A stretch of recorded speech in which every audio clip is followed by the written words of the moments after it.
The acting ability would carry over where the dumb blonde dropped off. Before she could reinvent herself as Marilyn, she had to come to terms with herself as Norma Jean.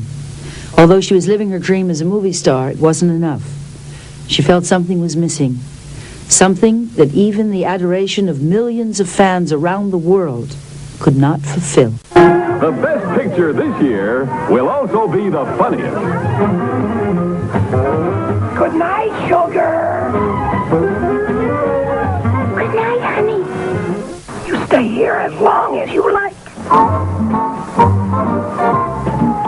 You're not giving yourself a chance. Don't fight it.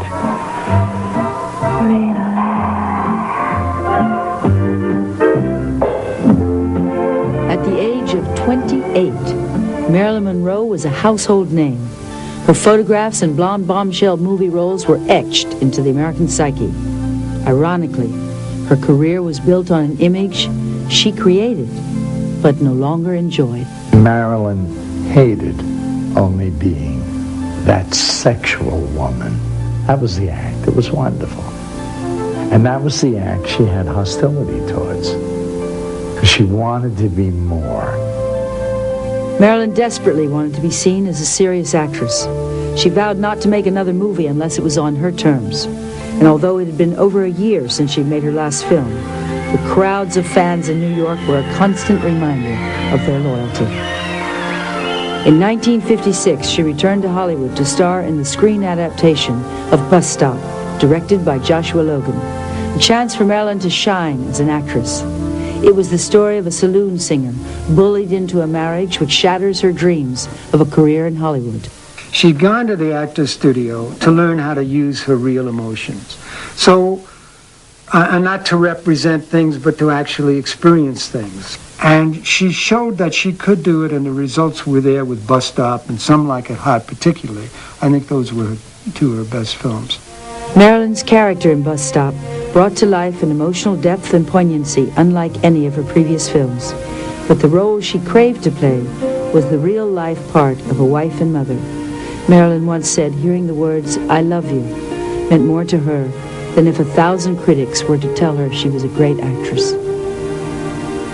In 1956, she would hear those words and find love again with the acclaimed playwright, Arthur Miller. She listened to him and watched him as if he was the only person in the world. And my husband said, "How could you not fall in love with someone who listens to you like that?" Marilyn said of Arthur Miller that this was the first time she really felt in love. She said he was going to make her life different, better, a lot better. In July of 1956, the beauty wed the brain, and the couple seemed to be a perfect complement to one another. Arthur, she said, was the only brain who liked me for me. If I was nothing but a dumb blonde, he wouldn't have married me, would he?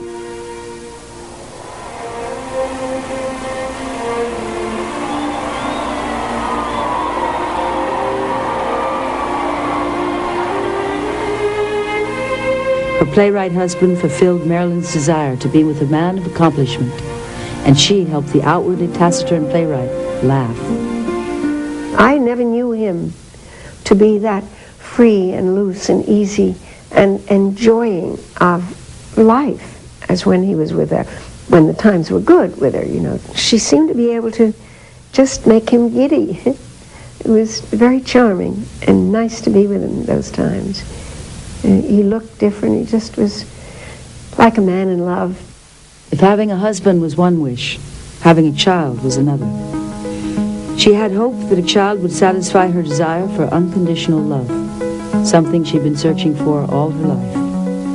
When I went into the service, she begged me to let her have a child. I told her that she was too young and it would be too much trouble. So we did away with the thought of having children until she was older. She wanted children desperately. She was unfulfilled as a woman and a mother. I mean, if that's something that you want, that's a very sad thing not to have that. Marilyn and Arthur nearly realized her treasured dream. She became pregnant twice, but sadly was unable to bring either one to term. For the woman who appeared to have so much in life, the fact was, she had none of what she really wanted. I visited her in the hospital, and I remember going into her room, and there was just a little night light on. Arthur was sitting in a chair next to her, holding her hand. She lost a baby boy. Marilyn's failed pregnancies were the beginning of a downward spiral. She suffered increasingly from mental and emotional disturbances, marked by erratic behavior. Her marriage to Arthur Miller deteriorated and eventually broke down. In January 1961, at the age of 34, she divorced her third husband. Marilyn was as sad as any bride who saw a dream turn to dust.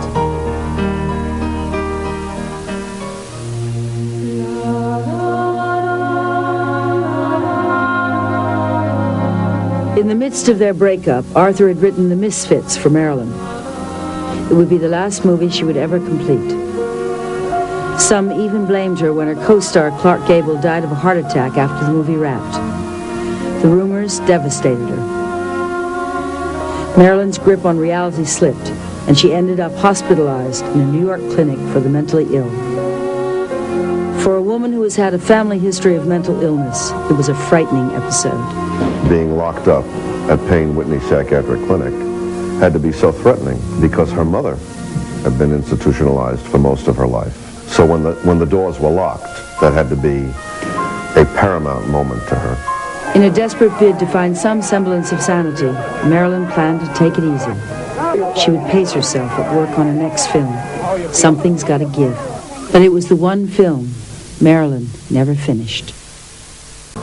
At the age of 36, Marilyn Monroe's world was falling apart. She was facing the end of the prime of her movie career. No longer would she be the hot young starlet. There were rumors of alcohol abuse, outbursts of temper, and constantly showing up late on the set. Ever insecure about her abilities, the studios with whom she battled were all set to let her know how easily she could be replaced. In those days, you know, when you were starting to look at 30, you figured it was going to be over soon. You didn't last very long. And 30 was sort of the first nail in the coffin. And then there were maybe only 4 or 5 more nails, and that was it. 35, 36. So I was 19, so they were using that to threaten her. 1962 took on grand significance in Marilyn's life. She was recovering from her third divorce, 2 miscarriages, and a nervous breakdown. Any one of those would shake up a more solid soul. For Marilyn, it was practically disabling. To escape, she turned to work. She buried herself in Something's Gotta Give.